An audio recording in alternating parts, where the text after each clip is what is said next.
Today, we're diving into the business plan for a pretty fascinating tech startup.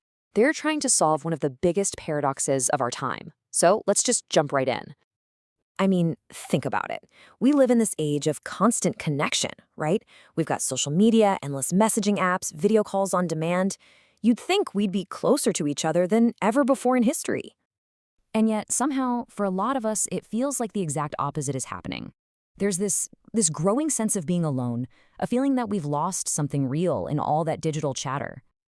But what if that same technology could be used to fix the very problem it helped create?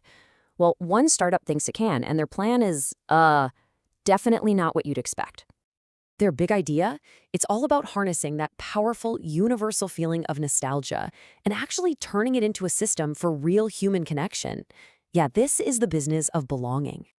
Okay, so first things first, let's really unpack the problem here.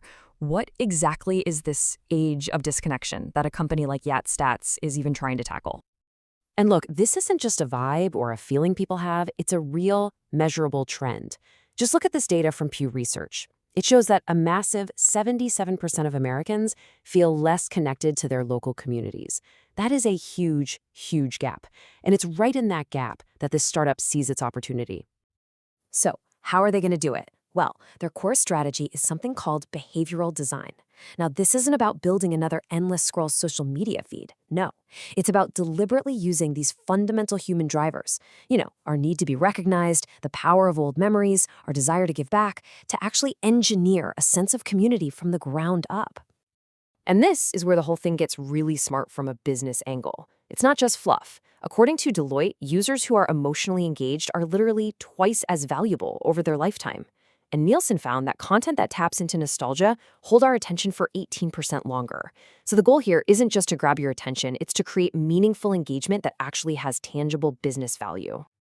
Okay, so let's move on and see how all this theory actually becomes a real platform. What does it even look like to engineer a community connection? The central concept is what they call a digital community square. Just picture it. It's like the modern-day version of the old town square or the local field, a place where everyone can come together to connect, celebrate their shared stories, and remember what ties them all together. And this digital square is built on 4 key pillars. First, you've got the community itself, which taps into our basic need to belong. Then you have the heroes, the players who give that community a story to rally around. The third pillar is the residents, the alumni and parents who are the real lifeblood of the whole thing. And finally, the fans, who act as the glue connecting everyone and everything. All right, so we get the psychology, we get the structure, but what does this actually feel like when you use it? Let's take a quick tour of the product. So, one of the core features is called Where They YAT. It's basically a digital gallery of interactive, modern baseball cards for alumni who are still out there playing. It's an instant nostalgia hit, takes you right back to collecting cards as a kid. And just like a real card, you can flip it over. But here's where it gets cool. Instead of just some stats printed on cardboard, the back of this digital card links you out to everything. Game logs, video clips, news articles. It's a total rabbit hole for any true fan. But it's not just about looking at stuff. The platform has a mentorship marketplace, and this is a big deal. It's fully NIL compliant, which means it follows all the new rules that let college athletes get paid. It's a space where fans and players can actually connect through small transactions, creating a real direct link between the community and its heroes. Okay, this all sounds fantastic for the users, but how does it make money? How does it become a real sustainable business? Let's get into the model. This slide really lays it out perfectly. When you look at the competition, you've got platforms like MaxPreps, which is all about data, and OpenDoors, which is focused on NIL deals, but YatStats is carving out its own lane. Their primary focus is that emotional connection, which lets them build this really interesting hybrid model based on deep engagement and a software-as-a-service play. And that model gets supported by a whole bunch of different revenue streams they have planned out.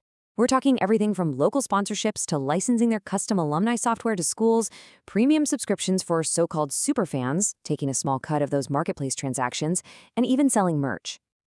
So what's it going to take to get all this up and running? The ask is really clear and straightforward, a seed round of $150,000. And they're not just asking for a check with no plan. They show exactly how that money's going to be used. It's broken down into 6 clear $25,000 chunks. from kicking off the first version of the product to development, all the way to testing and getting ready for launch. It shows a really disciplined and accountable plan. So let's say they get that funding. What's the long-term vision? Let's take a look at their 5-year game plan. The whole roadmap is really ambitious, but it makes a lot of sense. Year 1 is all about proving the concept works with just one sport, baseball. If that goes well, year 2 is about expanding into other sports. By year 3, they start licensing out their software. Year 4, they aim to launch a national media network. And by year 5, they'll be in a prime position for an acquisition or a big strategic merger. And this quote from the founder, Pete DeLuca, really just sums it all up perfectly. He says, investors aren't just funding code, they're funding continuity, the system that keeps people connected to the stories that made them who they are. It's really about investing in the infrastructure of memory and belonging. Which really leaves us with this one big final question to think about. In this age where everything feels so fractured and distracting, can a platform like this, built on nostalgia and community, actually use technology to help us remember how to belong?